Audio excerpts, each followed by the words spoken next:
Alright guys, welcome to the channel. Today we've got a Sig P320. It's got a little bit of stippling on it, as you can see.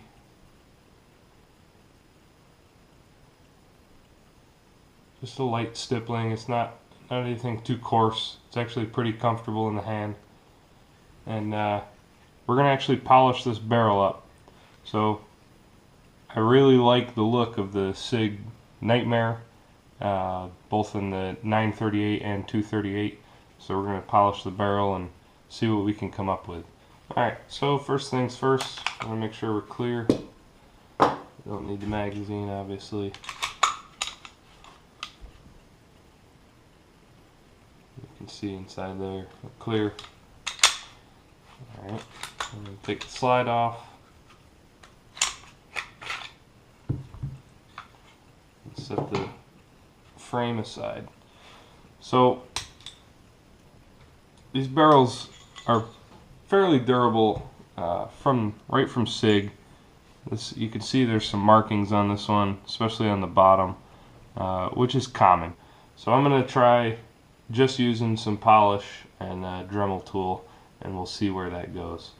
So we've got some just Mother's mag and aluminum polish here, and we're just gonna give it a go and see how it works out.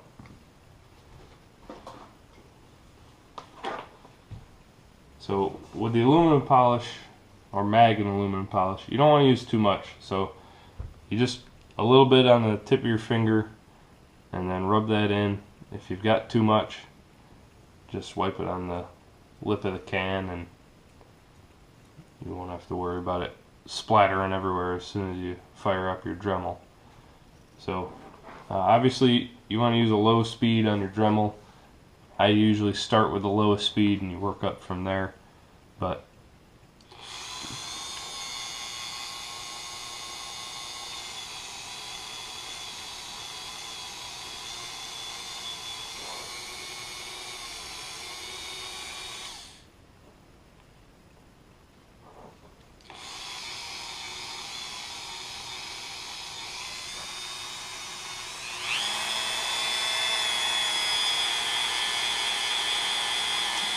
and when you're doing this, you don't want to run it dry.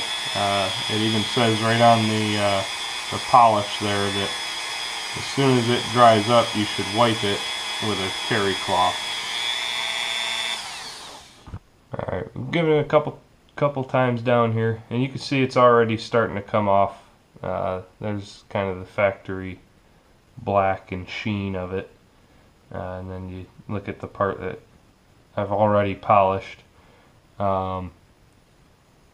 Couple things, you definitely have to keep good pressure on your Dremel.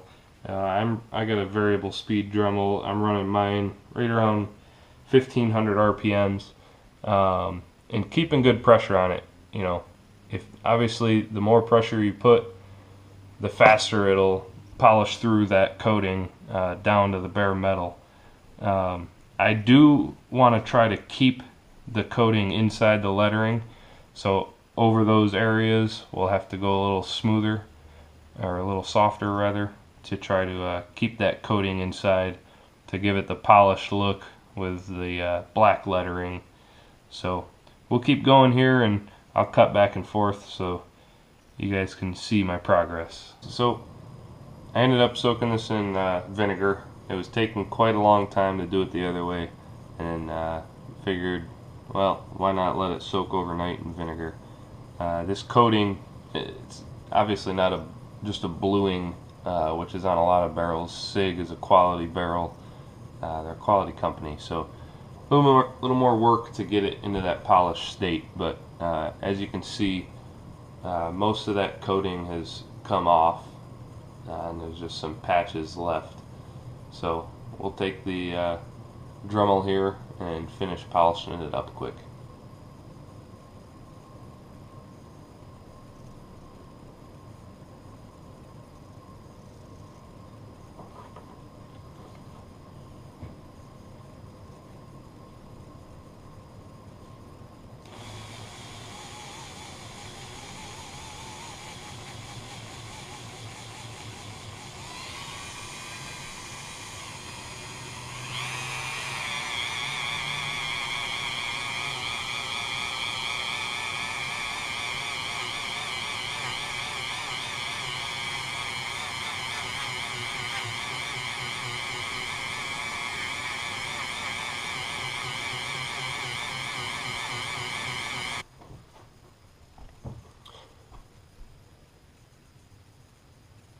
So you can definitely already see the difference in the shine.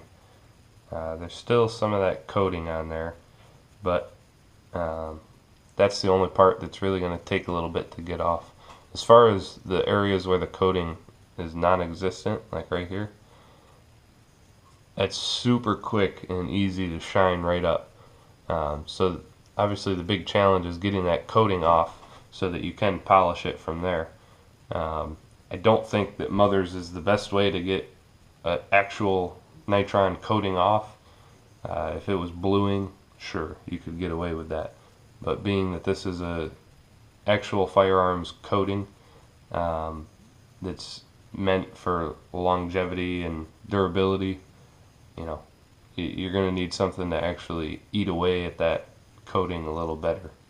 Alright guys, so I've got this real small wire wheel. Used to be bigger, but obviously the more you use them, the more they shrink. So with this wire wheel, it actually cleans up that what's left of that coating extremely well, and it doesn't mar it up too much. I'm keeping it at a low speed. I'm not putting a lot of pressure on it. Just getting that extra coating off, and then I'll let the polishing wheel do the actual polishing part. But you can see all that extra coating is coming right off. So I've got the chamber done. We're going to move down the barrel and then do the very end, and we'll be ready to polish it. Alright, so I hit everything with the wire wheel, and you can see that coating is pretty much completely gone. There's a few spots where there's some actual pitting in the metal. Let's see if it'll focus here. So you can see some of the pitting at the top, back side of the chamber there, back and front. And there's some coating inside of that pitting still. I got all the coating off from Sig. It wasn't easy. Basically, I had to use a combination of tools. So the problem I ran into was some of the areas are pitted, and with that pitting, obviously the coating stays inside that shallow hole. So there were a couple areas right here on the back of the chamber, on the front of the chamber, a couple of the corners on each side, and then the biggest part was basically the horseshoe down both sides of the barrel, and in the front on top of the barrel was either very heavily coated along with the pitting, or whatever the case was. So I decided to go the vinegar route. I let it soak overnight. That made an absolute huge difference. The other way you could do it, which I kind of used on top of that to help with the pitting issue, is a wire brush. So wire brushes are actually could be used for polishing. Even when you buy these as a Dremel tool, some of them are labeled as polishing, and they're actually a lot less aggressive on things than people think. So I used this wire brush, and it made a world of difference. I probably could have used this to start with, and I would have never needed to use any vinegar. So if you do have a wire brush, or you're looking to, you know, polish your barrel or polish any parts without using vinegar to eat away at that tough coating, that wire brush is definitely going to make a difference. Another attachment, I guess, that I bought and works great is these little buffing wheels. So there's a coarse and a fine. I think they're 120 and 80. I use the 80, and you know, same thing. It's a little more soft than the wire wheel, but it does the same process. So it was able to get into those areas that were pitted without me having to sand down the entire, you know, top side of the chamber or the barrel. And you know, a combination of those two, the wire wheel and those buffing wheels, and you know, this is what we have now. So you know, you can see the chamber's about as good as it's going to get. I'm going to polish it a little more. I haven't even polished this yet. All I did was use those buffing wheels and the wire wheel to get all the coating off. And originally I wanted to keep the coating inside of that lettering on the chamber, but I think it looks just as good without it. It was just something I was trying to keep a cool contrast with. We'll keep polishing away, and I'm not sure if I want a mirror polish yet or just something close to it. I definitely want it a little more refined than what it is, but I'm extremely happy with the progress that wire wheel made.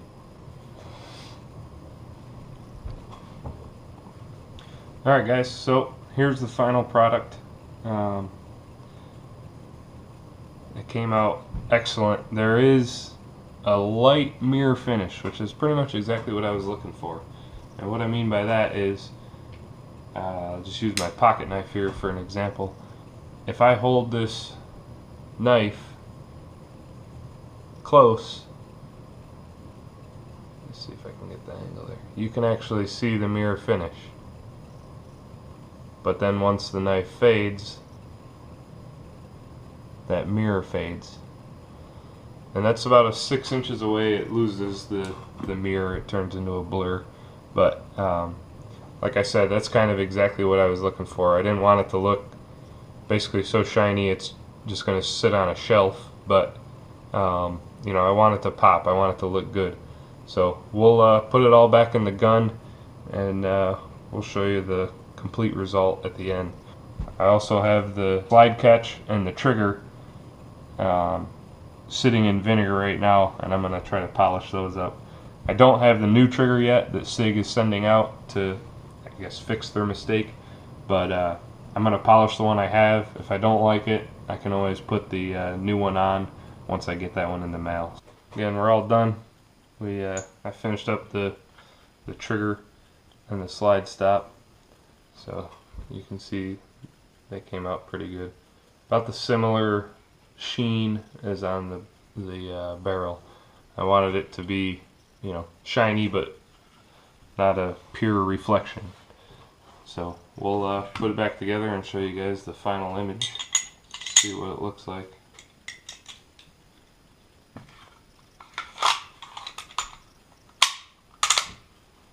Alright. So there it is. You can see the lettering came out good. Like I said, I originally wanted to try to leave that coating inside where the lettering is, but I'm happy with exactly how it came out. So either way is a win for me. This isn't a gun I carry. I actually carry a Glock 43 every day. This was my first pistol that I ever bought, and I kind of just like to toy around with it now and then. I do use it for target shooting. It's a great target shooting gun. So anything really kind of customize it a little bit is more what I'm looking for, not necessarily as a function. I don't think polishing any barrel would be considered a function upgrade, more of a cosmetic. So if you guys like the video, feel free to give me a like. Subscribe. It's a new channel, but I plan on doing at least one video a week, whether it's an upgrade or review, whatever the case may be. So thanks guys.